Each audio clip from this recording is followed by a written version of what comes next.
Reflection for me challenges me.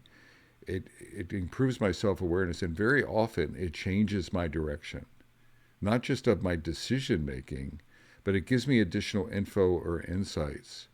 You owe the organization, the Absolutely. team, whatever it is, a decision. You can't let that like linger forever. The world is not going to end if you don't have an answer right now.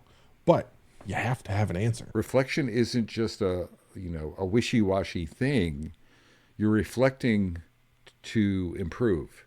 You're reflecting to change. You're reflecting to recalibrate yourself, others, programs, projects, the company. It's going to be uncomfortable. It's going to be hard. You're not going to like it. But those are really good patterns and practices to learn and to get better at, to be able to handle all of the decisions and all of the challenges that come at you within a leadership role. You need to become a reflection artist, whether you like it or not. It will make you a better leader, and it'll make your outcomes more powerful with your team and your organization. Entry music. Da, da, da, da, da, da, da, da, da, da. It's the Bob and Josh Show. You know what, Josh? I've been reflecting of late. Yes. Yeah, I've been very thoughtful and in my retrospection and my reflection. And you know what I've come to the conclusion of? I've discovered in my reflection, Josh. I'm waiting with bated breath. I've reflected. I've realized how lucky I am to have you as my partner. Oh, this ended up in a serious tone. I was not expecting I know. I could see it in your facial expression. You're like, you were ready for anything. You were gonna like, I was. you were ready to move. Yeah. I don't know what I'm gonna get. But Metacasters, that's what today's episode is about, right, Josh? Yes. I will reflect upon the topic. All right. Hold up a mirror. So that, yeah, the the thing that, as I was prepping for the episode, the thing that struck me. Hold it a second. Metacasters. Hold it. The earth just cracked. Or it moved. As you were what? Don't start with As that. you were what for this episode? As I was preparing for the episode, as I have been doing for quite a while, Robert. Oh, like 6 weeks. Don't get. It's quite That a is while. quite in Josh time. Go ahead, Josh. I just had to. So I had to put a anyways. pin in that. I know. You had to take all the seriousness out of it. That's fine. I can handle that. I'll reflect on that later. Anyways, as I was preparing for the episode, from a leadership perspective, I know so many leaders that yearn for teams that will reflect on themselves and their performance at a regular basis and really find the capability to learn on a regular basis and grow. Yet, the leaders themselves aren't doing it. So it's one of those things where if that's something that you aspire for your teams to do, the first thing you need to do, is reflect in the mirror. And are you reflecting?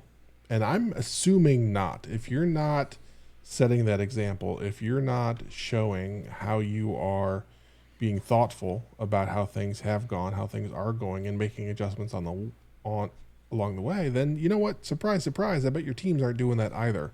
So the first thing you need to do, if that's something that you believe would be good and healthy for your team, your organization, whatever it might be to do it yourself. I buy this modeling thing. I mean, I'm going to take it away from leaders for just a second and bring it back, Josh. Coaches, agile coaches. I find so many agile coaches that they complain about the lack of coachability of the people they're coaching. I mean, I just had an instance of that this morning. We went through a scenario with a small group, and it was all about, well, this person is uncoachable. Believe it or not, one of the most challenging coachable clients in the universe is agile coaches, right? So they want people to receive their coaching, but they don't do it themselves. And so it comes back to role modeling to me as a coach and as a leader. Are you flapping your gums and telling people to do stuff that you're not willing to do? Or are you modeling the behavior and then flapping your gums a little bit, but you're supporting it with, and oh, by the way, I do this, right? In fact, not even saying it that way, just doing it, right? just matter of factly, you're in a meeting with someone and say, I was thinking about this last night. So one of the things I was doing in my preparation, Ooh. my exhaustive, in detail Mm-hmm. Yeah. preparation, and it took me a while to go deep and then to come Yeah. to come back up from the library. So, but now I have to go get it. Oh, a willingness to change. So this is something I consider myself a reflection artist. And I don't mean artist in an ego-driven. I can almost not help myself. I think about things.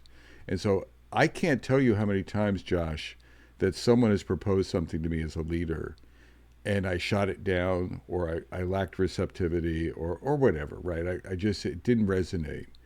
And then I went home and I reflected on it. And I've actually called people up at their home, not too often, but I've gotten so excited I've like called people up at home and it's like, I was wrong, right? That was a great idea. I was thinking about it. And and I don't know what I was thinking earlier, but let's go for it. Or I come in the first thing the next day and it's like, it's a great idea. I don't know if I see you being successful, but you know what? What the hell? Let's just go for it. So I think part of reflection is being open to changing reflecting to change your mind and to support teams. Any reactions to that?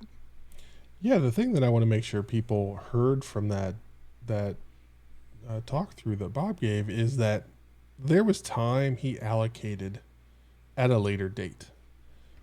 Reflection doesn't just happen. No. So something occurred at work. Decision was made. Maybe it was a snap decision. Maybe a decision wasn't made. But Bob's brain kept churning on it and had an epiphany, if you will. Ooh. We're on big words today. Ooh. Yeah, epiphany.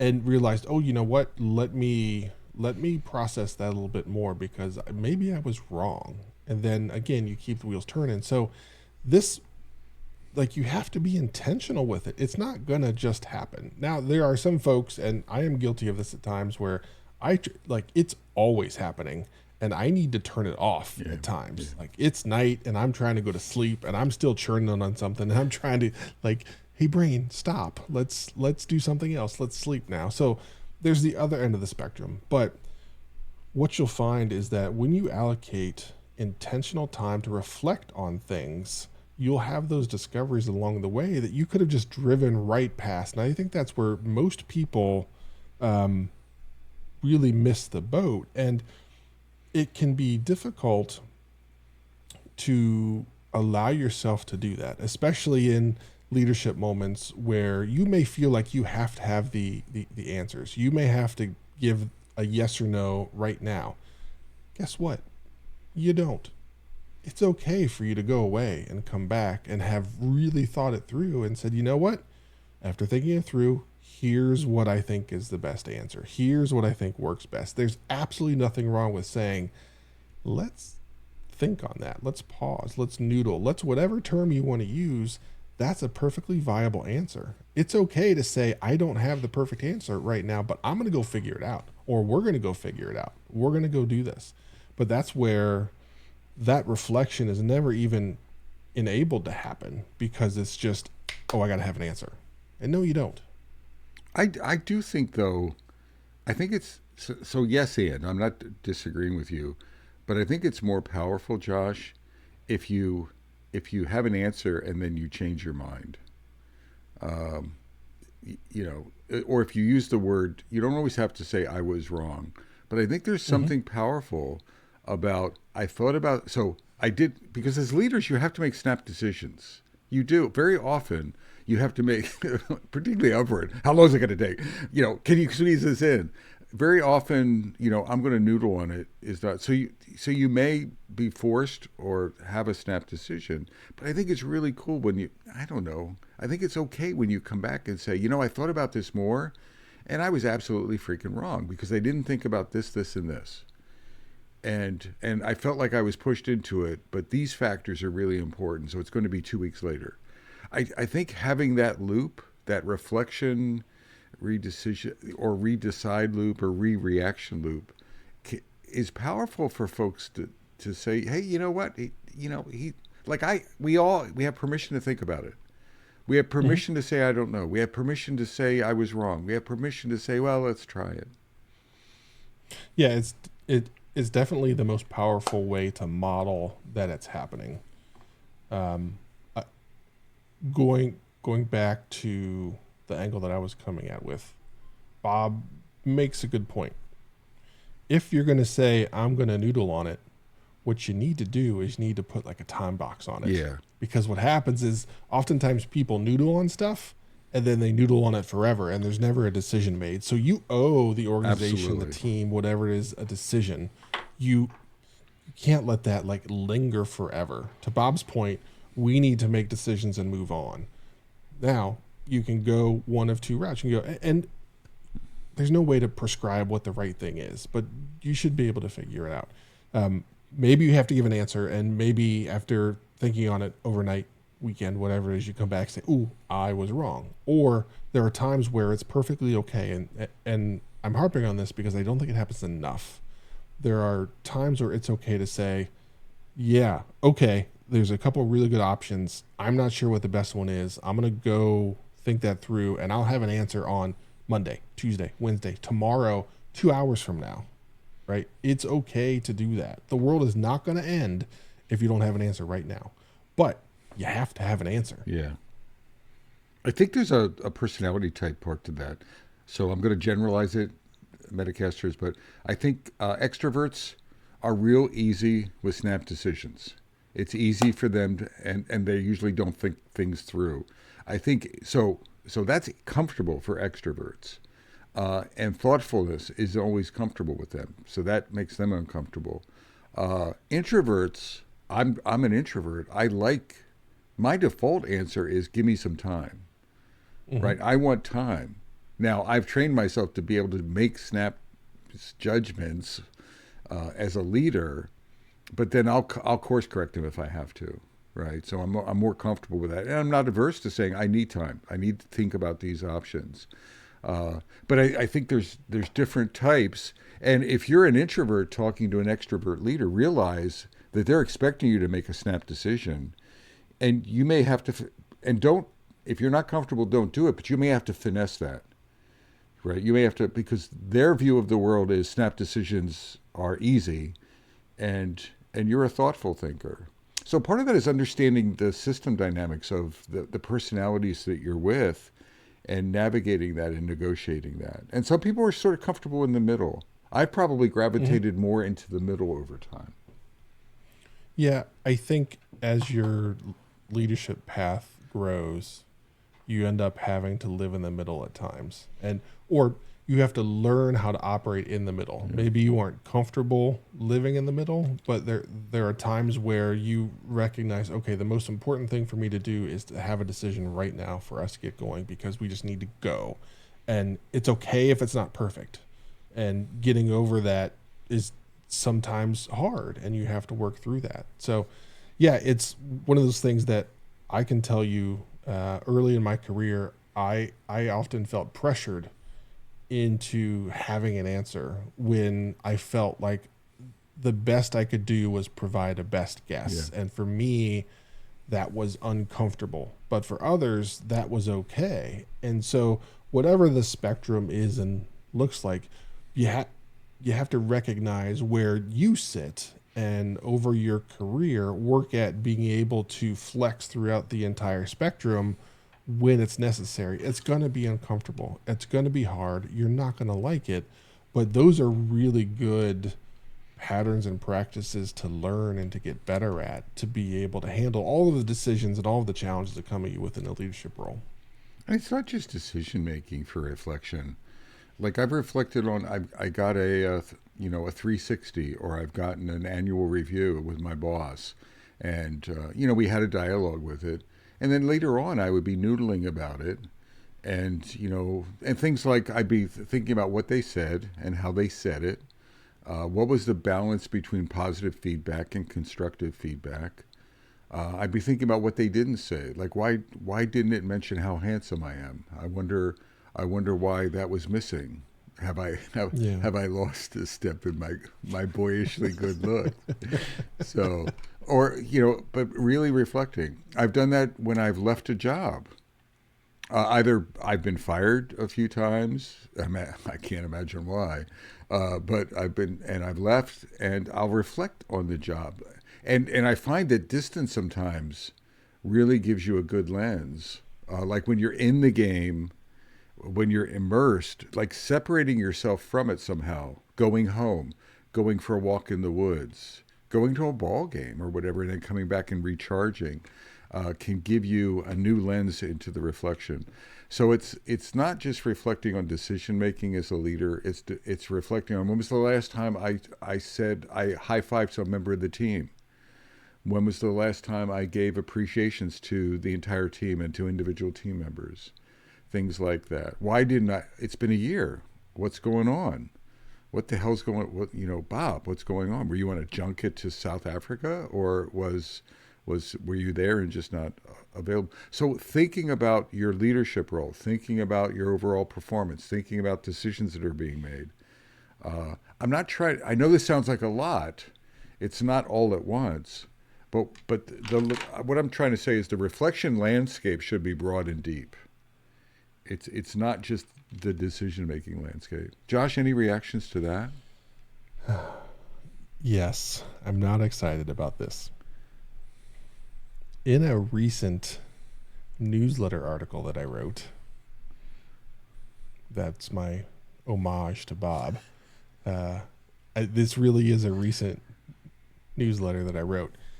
I try and take walks every day. I'm not great at it. I'm getting better at it. And they're starting to make a difference. And one of the things that made a difference was I was walking, and I don't know what prompted this. I just realized I pretty steadily look at the ground when I walk. I don't look around. I don't look up. So I forced myself in a walk last week to consistently have my head up and looking around and looking at things, and quickly realizing things that had been in my neighborhood, had been on my block for the decade and a half that I've been here, that I never really noticed. And so it's still every day on my walks, I still find my head dropping down. And I have to be intentional and lift it up and start looking up and getting that to be the thing, because I've found that what that's done is it's weird. It opened things, and it opened my brain. And I found that my walks were more productive. I was more reflective, I think is the right answer. Was things just kind of processed better. And so to me, that was one of those examples that I wrote about of, this is the same thing of, you are going to have to work to lift your head up and get out of the tactics, get out of the daily grind, to have this reflection, this whatever it is. Maybe you're a journaler. Maybe just walking is your thing. I'm not a journaler, Bob. I'm not saying I journal, Bob. I'm sorry. I didn't mean to get you excited, but maybe you're one of those folks that do that, and it doesn't just happen.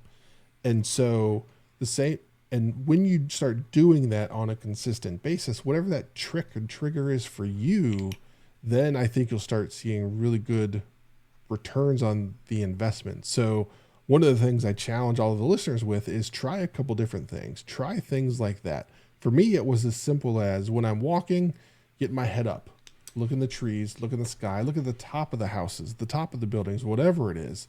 That opened a couple doors for me in my brain to allow the reflection that everybody said, oh, when you go on a walk, it just does all this. I'm like, okay, I'm walking, and I wasn't this isn't the game changer everybody says it is.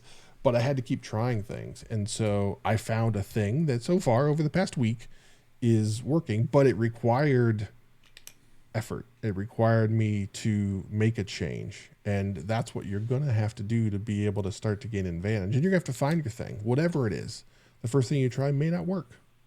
I couldn't agree more, Josh. So Metacasters, normally we throw out things, these are ideas, and then we don't we sort of talk tactically, but in this case, this reflection artist, I'm going to say you want to make it a habit. It's really hard to every once in a while reflect, like Josh was. It's start retraining yourself. There's two books on habit building. One's Tiny Habits, I believe. The other is Atomic Habits. Two small books. They talk about finding a place for and making it repetitive. I think it takes like 3 weeks of continuous practice to start making something a habit. So you can actually create a habit by doing it regularly and then fine tuning it. So this is one of those episodes where, nice idea. If you're excited, then commit to habit building. Read one of those books, and you're going to have to practice out of your comfort zone. I would say journaling, like Josh was alluding to. Journaling for me is my reflection period. So I might watch a video on Agile something, or I might read. Another thing that causes me to reflect is reading articles by people, and then I'll stop and reflect. The fact that I write a lot, not in my journal, but I write posts, and I find that I reflect during that writing process. So one of the reasons I really enjoy the writing process, it's cathartic for me, but it also is a habit building reflection activity for me. As I'm crafting the words and things and crafting the idea and stuff. So find that, make it, commit to making it a habit. I was trying to think back to the sunk cost. The last episode was the sunk cost episode, and I think one of the things, Josh, that we were talking about not entertaining, like in considering sunk cost. I think reflection. There's a relationship between reflection, and then you're going to enter some cost to some degree. You're going to reflect, and very often you're going to have to challenge yourself, saying, we've been riding that too long. So maybe I'm saying this badly. Reflection for me challenges me. It improves my self-awareness, and very often it changes my direction, not just of my decision making, but it gives me additional info or insights. And so you need to be willing to say you're wrong. You need to be willing to go back and say, you know what, maybe we need to throw that automation program in the can. I know that's an extreme thing, but it's along that spectrum. It's along that spectrum of reflection isn't just a wishy-washy thing. You're reflecting to improve. You're reflecting to change. You're reflecting to recalibrate yourself, others, programs, projects, the company. Josh? Yeah, one of the most powerful moments of reflections in my career came, I started a new job, and SAFE was prescribed as we are now a SAFE shop. And Josh, you're going to this 3-day SAFE course. And I have this friend who, I work with kind of regularly, who really doesn't like SAFE. And I hadn't really been exposed to SAFE, but yeah, Mr. Robert Galen had really poisoned the well on SAFE with me, like badly. So I immediately walked into that class like, this is such a waste of time. Why am I doing this? This is going to be so dumb. I already know what I'm doing. I don't need SAFE. Like, go away. So I went through the class, and the class was okay. It was fine. I didn't walk away from the class with like, oh, okay, well, this, it was fine. But over the following weeks, as I reflected on what I learned and what I sat through, I began to discover a couple of key pieces from SAFE that I thought could bring great value to my team in the planning process.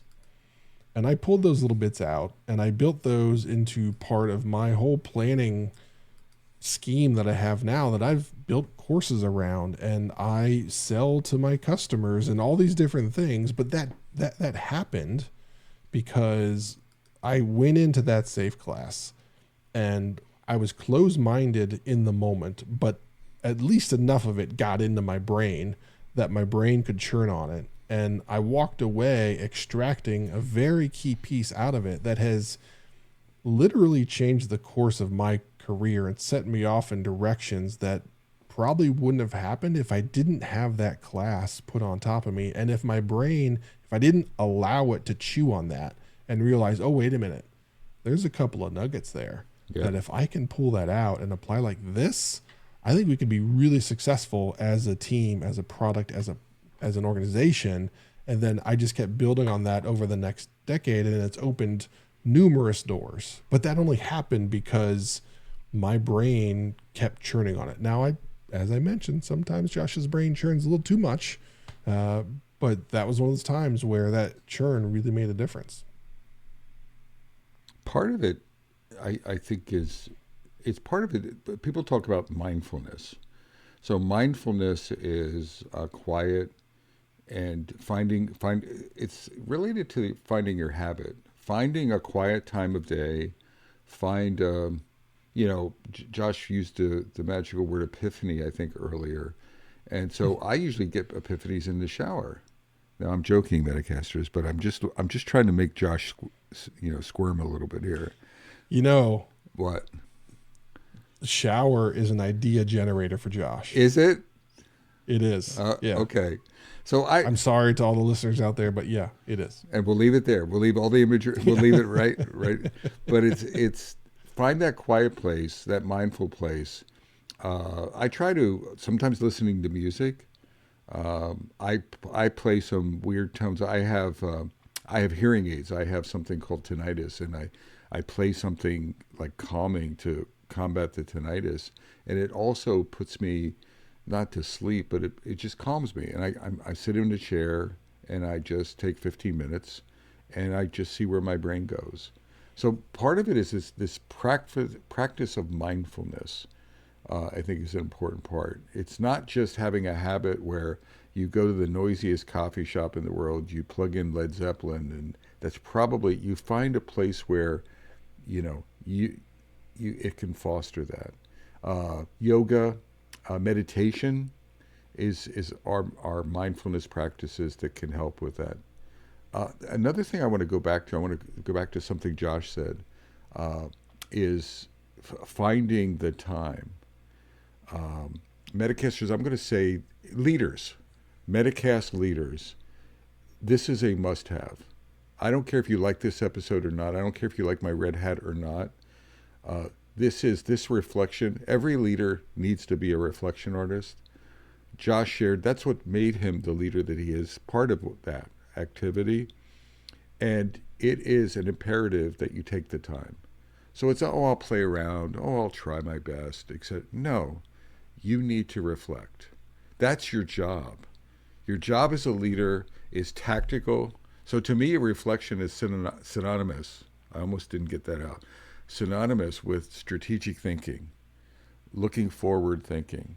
That's a big part of it for me. Creative ideation.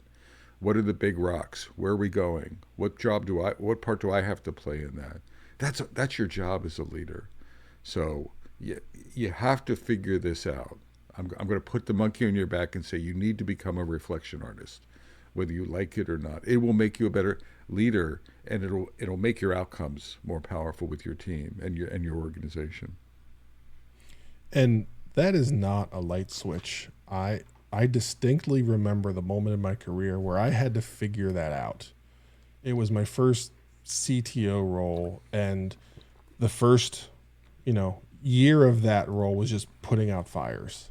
And I remember that, like, it's emblazoned in my brain the moment when I was sitting at my desk and all the fires were put out, and I realized I'm sitting there staring at my inbox waiting for the next fire to come in and be ready to react and have all the answers. Then I realized, wait a minute, we've solved all the problems. And I poked my head around the cube to the person that was sitting next to him, like, what am I supposed to do? All the fires are out. And she was fantastic. Carol Versalino. This is always stuck in my head. You said, you're the CTO. You need to be thinking strategically. You need to go figure that out. And I was like, how do I do that? She's like, I don't know. It's your job. You better figure it out. And so I was stuck, and I just had to figure out how to figure it out. So my answer was every day I packed an apple, and we were working in the city, and I packed an apple and I made myself go on a walk with an apple. And when the apple was done, I would turn around and come back. And my job during that walk is like, what should I be doing? What should I be thinking about? Josh, this is the thing you've always wanted. You've wanted to be the person in charge with the strategic direction, setting all of that stuff. The time is now. So now you got to do it. What does that look like? And so it was, I'd say, a solid 6 weeks of me having those walks on a regular basis, trying to figure things out before it began to crystallize and I started to really get traction doing the things I should be doing now that I had created the opportunity for me to focus on the strategic stuff. But that strategic stuff, you often aren't taught how to do it. You often aren't given the blueprint of this is what it looks like. You usually can't look around because you've had to put all the fires out, and now it's okay, cool. Now you got to turn that switch on. There's no switch. It's effort. And so that's something that if you're in that transition, or if you see the transition coming at you soon, you're going to have to invest time to reflect on what it means to operate in this new manner and how you want to operate in that role. It won't just happen. That's a beautiful story, and it is. I mean, I don't know if I've had that clearly of an oh shit moment, but that's an oh shit moment, right? And people are expecting. I mean, not only is it your job, like we need you to be strategic, for goodness sake, right? I would say, Metacasters, a lot of our language has been, I need to do this. I think part of reflection as a leader, like I know Josh and I have reflected together occasionally. So it's not just I hate to break it to you, Josh, but it's not just an in the shower moment for either you or I. It's, yes, there's the private take a walk, etc. But there's the also, hey, Josh, you got 30 minutes? I want to talk about the future. Can I bounce some ideas off of you? And I think as a leader, you want to have that small circle of confidants, of trusted advisors, of folks in your organization that you can co-create strategy, you can co-create the ideas. And you're not being lazy, you're actually powerfully being inclusive of those folks. And that to me is a reflection as well. You're reflecting with others. You're reflecting after that conversation. About I remember, Josh, you worked at the dude. There was an architect there that I think you highly trusted, and he was incredibly bright, and I know I saw you a few times, but I know you were using him. You were using each other as sounding boards, etc. To me, that's a reflective activity with a strategy lineage. So it's not just all by yourself. Yes, it's that, but it's also the collaborative side. Yeah. I had assembled a really good team of leaders. I had a couple of directors, an architect, and our lead agile coach, and that was my thinking team. And we had a regular meeting where we would talk about the tactical stuff, but we also would create space for us to talk about strategic thinking about who are we. Is this who we want to be? Are we trending in the right direction? Okay, we've got this big thing coming up. We've never had to tackle that. What's the right way for us to approach this that aligns with our culture and who we aspire to be and everything that goes along with that? And there were some really good key discussions where we all were reflecting together, and then because we did it on a regular basis, it allowed us to reflect on our own and come back a week later. And there were various thoughts and ideas that people would come back with of like, hey, I've got an idea on that thing we've been wrestling with. But we had to create space. And that team that we had built that allowed us to throw things out and bounce things off of each other really enabled and empowered us to work through those and get to better answers than we may have gotten if it was just us. Yep. Now, real quickly, Metacasters, another add-on to that, because it's natural for Josh, is psychological safety or just safety. So Josh makes it safe. So he has that small group and he's bouncing ideas. but he has to do the other work, which is make sure it's safe, that they know it's safe to be vulnerable with Josh. They know it's safe to bounce half-cooked ideas off of Josh. Otherwise, he won't get it. I think I've told a story in a Metacast once. A conference organizer invited a few speakers to an after conference, like a dinner, and what she was trying to do is pick our brains for like ideas, or that's what she wanted to do. And she clearly expressed that. I want to change the conference. We're getting stale. But then she shot down every idea. Yeah. And you could actually, and the speakers were incredibly experienced. I mean, we were not gun shy. We were not we were in the game. We wanted to help. We had ideas, but you could see the ideas after about 3 or 4 shoot downs. It just sort of stopped. It trickled, and then we were just eating our steaks. It was like, thank you for the dinner, and you don't really care about our ideas. So part of it is to create that team. It's not just their wisdom, but you have to show the willingness to listen, to be open-minded, to think about new ideas, to be receptive to them, etc. Otherwise, you won't get it. Yeah, my style that I think really supports that is I am very comfortable, almost eager to put half-baked ideas out on the table of, hey, been thinking about this, feels crazy. I'm not sure it would work.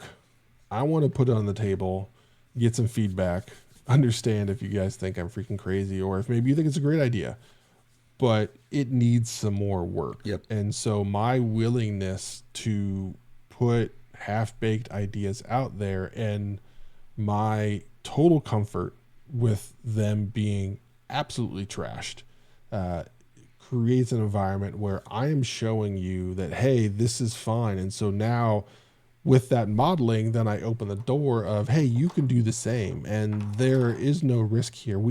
I'm trying to set an example for us to be great. We have to allow crazy ideas to come out and let them become something or not. But if we always have that door closed, then we're going to be AYO, which means all you others will be just like all you other companies that you never want to be. That's not who we're going to be. So if we want to be something special, we got to be willing to let like a little crazy come out. And it's okay if crazy's right or crazy's wrong, but you got to let it get out there. I mean, I have to say, I'm going to take a little, left turn, Josh. For 16 plus years, you've modeled that in the Metacast. So almost every Metacast, you brought crazy ideas out, and I do what I can, and I've shot them down. So yep, I've dutifully shot them down, and you've been very resilient. Yes, relentless even. Exactly. Yes. Have we covered? I'm trying to think of aspects of this. I feel good about our coverage. Have we missed anything? From a leadership perspective, we've said it before in various episodes. You need to highlight it, celebrate it when somebody provides an example to your organization where it is clear that they have reflected, adjusted, whatever it is. Show folks this is what good or great looks like. Yes, you could model yourself, but also make sure that you find people doing it. And when you find them doing it, don't waste the opportunity to show everybody else, because again, this is not a comfortable thing. This is not a normal thing. So you can't just say, hey, be more reflective. Like that's like, when my kids were playing baseball and a coach would yell like, throw harder, run faster, hit the ball. Like, okay, the kid's doing the best they can. So just saying, do more of something you've never done before, or do it better when you're still figuring it out. You have to show them. You have to provide a blueprint of, hey, I'd really like us to be more reflective. Here's what it looks like when somebody does it. Here's what it looks like when I do it. Here's what it looks like when some of your peers do it. And that will flip little switches in your team's brain to be like, oh, okay, that's what that looks like. I understand. And wait, that's a really good thing? Yeah, okay, I'm going to do really good things because I want to do good things. Final thing for me is this is inherent to Agile, everyone. Retrospection. So when I say reflection, it's the heart of a retrospective. It's the heart of inspect and adapt. We're just bringing it into our mental processes, into our strategy processes. But it's not this alien concept. It's not an adjunct. It's an inherent part of being an Agile leader. Is becoming this, and to Josh's point, inspiring this in the team. I love it when folks are thoughtful. I love it when folks are thinking about things, ideas, and overriding me. That to me is a key metric of, is the organization starting to evolve? Like, they don't need me. I mean, I want the organization to, I don't want to be the idea generator. I don't want to be the reflector. I mean, a personal reflection, yes, but I want to create an organization that becomes reflection artists. Thoughtfulness, like just thoughtfulness in how we attack things, etc. So, and part of that psychological safety is inclusivity. I don't know if maybe the final straw here is diversity of ideas and inclusivity. Like making sure, all ideas matter. Right. Mm-hmm. I want to get all ideas on the table at any point in time. I don't care how I don't care what your tenure is. I don't care what your degree is. I don't care. I don't care. Your race, color, creed. I don't care. It's too hard to compete. It's freaking too hard to compete nowadays, right? We need everyone in the game. We need everyone on the pitch, and so that's what we want to inspire. We want to get everyone on the pitch and everyone in the game, and so I think this is part of that. And everyone reflecting, how are we playing the game now? At halftime, course corrections is part of reflection. I'm bringing in all these sports metaphors, Josh. I know. I'm really uncomfortable. I'm not sure what's going on. Yeah, I don't know why I'm doing it, but are you feeling okay? But there's some coaches that are. Bill Belichick used to be like an artist when it came to halftime adjustments, and that to me is that's a reflection artist. That's indicative of that. Agreed. Stick a fork. Agreed. Yes, get the big fork, Bob. So, Metacasters, if you're a leader, and I think we've talked about this early, whether you like it or not, it's not title. You're a leader. We're all leaders. So you're a leader. If you're an Agile leader, then you need to start training yourself. And if Josh can start paying attention to the trees, damn it, you can do the same thing, right? If he can lift his head up, you can lift your head up. So it's a lot of effort to lift this thing. So lift your head up and start reflecting, because it's your job as a leader. So from beautiful downtown Cary, North Carolina. And beautiful with lots of trees, downtown Fuquay-Varina, North Carolina. I'm Bob Galen. And I'm Josh Anderson. Shake and bake. And bake. Take care, y'all.